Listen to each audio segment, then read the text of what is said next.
Hello viewers, in this video I'll show you how to fix Google Chrome AI mode option not showing problem. If you want to add Google Chrome AI mode option, please follow the step. Step 1. Open Play Store. Click on Search. Search Google Chrome application. First, join the beta program on Google Chrome application. Click on Join option. Update your Google Chrome application latest version. You make sure your Google Chrome application is up to date. Step 2. Open Google Chrome application. Click on three-dot line. Again click on Help and Feedback.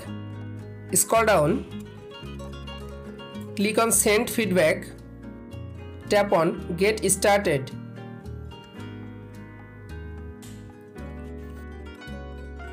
You can briefly explain your problem. Google Chrome AI mode not showing problem.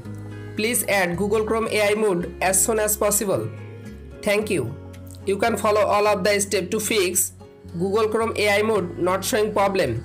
If this video helpful for you, please subscribe our channel and like this video.